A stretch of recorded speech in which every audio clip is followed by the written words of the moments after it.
छतरपुर की गल्ला मंडी स्थित मां अन्नपूर्ण रामलीला मैदान में आयोजित भव्य रामलीला महोत्सव में बागेश्वर धाम सरकार के पीठाधीश्वर पंडित धीरेन्द्र शास्त्री ने शिरकत की। कार्यक्रम की शुरुआत रात्रि में राष्ट्रगान के साथ हुई, जिससे देशभक्ति का अद्भुत वातावरण बना। इस अवसर पर बुंदेलखंड को पृथक राज्य बनाए जाने के मुद्दे पर बोलते हुए शास्त्री जी ने कहा कि यदि बुंदेलखंड एक अलग राज्य बनेगा तो क्षेत्र की प्रगति और विकास और अधिक तीव्र से हो सकेगा। उन्होंने इस मांग को उचित बताते हुए इसका समर्थन किया। शास्त्री जी ने मीडिया को जानकारी देते हुए नवंबर माह में दिल्ली से मथुरा तक होने वाली आगामी पदयात्रा की भी घोषणा की।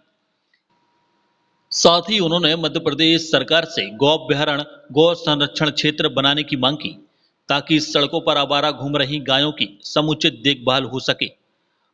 उन्होंने बताया कि वे नवरात्रि के पूरे 9 दिन साधना में लीन रहेंगे। बुंदेलखंड एक अलग राज्य बनना चाहिए, इसको लेकर तमाम दिनों से मांग चल रही थी।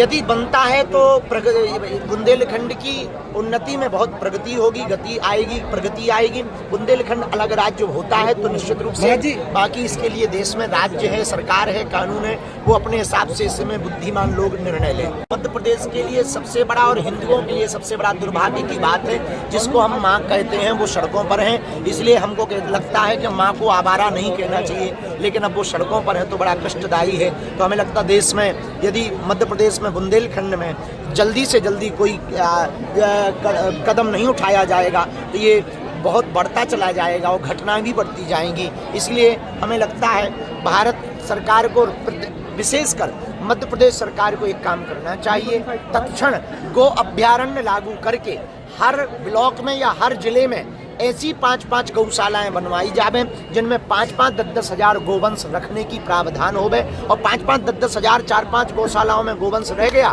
तो लगभग 40-50 हजार गोवंश होता ही है। इतने में ही सड़कों से गौ माता गो अभ्यारण्य में व्यवस्थित हो जाएगी और पाप देखिए, राष्ट्र और राम दोनों साथ साथ चलना आवश्यक है। राम से ही राष्ट्र है और राष्ट्र से ही प्रभु राम है। राम ही राष्ट्र है और राष्ट्र ही प्रभु श्री राम है। दोनों एक दूसरे के पूरक हैं। इसलिए राष्ट्रभक्ति के प्रति प्रत्येक भारतीय का कर्तव्य है अपना समर्पण दिखावे।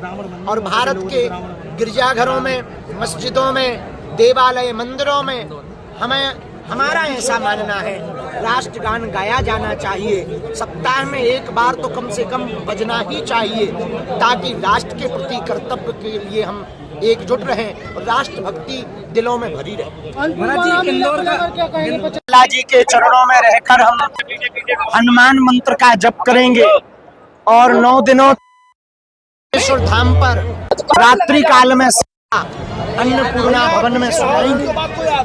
यह साधना हनुमान जी की कृपा के लिए जो बागेश्वर धाम पर आते हैं, जिनका पर्चा नहीं बन पाता, उनकी अर्जी स्वीकार हो जावे, उनके काम सफल हो जावे, उनके लिए यह साधना की जा रही है।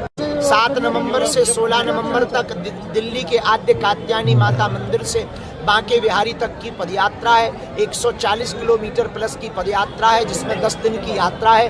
दिल्ली, हरियाणा और उत्तर प्रदेश 3 प्रदेशों से होकर के जाएगी। पूरे देश के साधु संत समाज व बागेश्वर धाम के भक्त बिहार और झारखंड, यूपी, उत्तर प्रदेश, महाराष्ट्र और छत्तीसगढ़ सभी जगहों से लाखों लोग वहां पहुंचने वाले हैं। विशेष क्या रहेगा यात्रा? इस बार की पदयात्रा में यमुना बचाओ, यमुना शुद्धि और यमुना बचाओ व भारत को हिंदू राष्ट्र बनाओ, सामाजिक समरसता लाओ, हिंदू अपना धर्मांतरण ना करें, इस बात के लिए विशेष रूप से हिंदू राष्ट्र